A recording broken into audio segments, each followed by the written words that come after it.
The empathy myth that tends to shut me down is the gasp and awe. This tends to shut me down because it makes me feel as if what I'm saying is somewhat outrageous or crazy.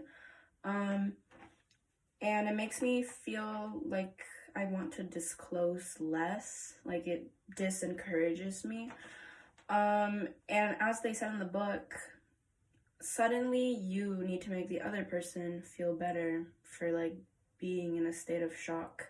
I really resonated with that because it has happened a few times. It kind of takes the attention away from what I am saying to the person and, focuses the attention on them and their reaction.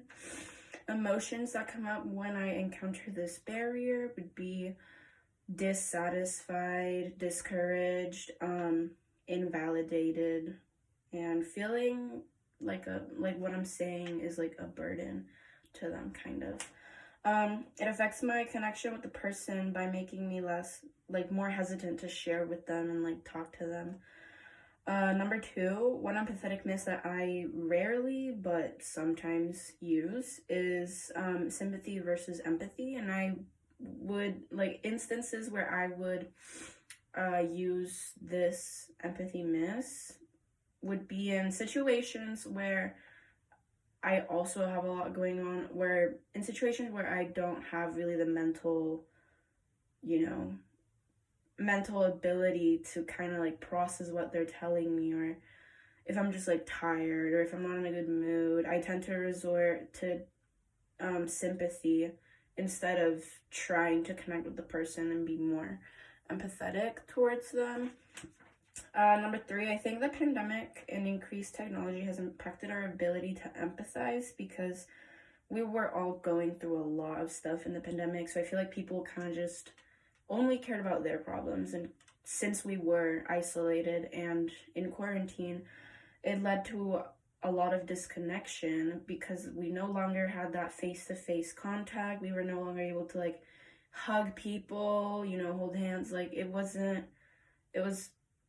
It definitely affected our ability to empathize. And also, through the rise of technology, it affects our ability to empathize because we're like talking to a screen, basically. We're not really connecting with the person, like eye contact, mannerisms, body language. So I think increased technology has definitely been a big separation between people.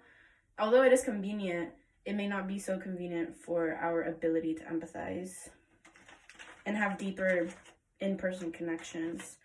And number 4, I would like to start practicing the caring is contagious tactic, because I often tend to not care because I see a lot of people around me not caring. So I'm like, why would I put in the effort, But just like how not caring is contagious, caring is contagious.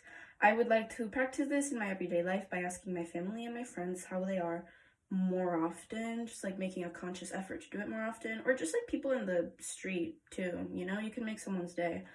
And I want to incorporate this into my climate change activism as well and my mission with that.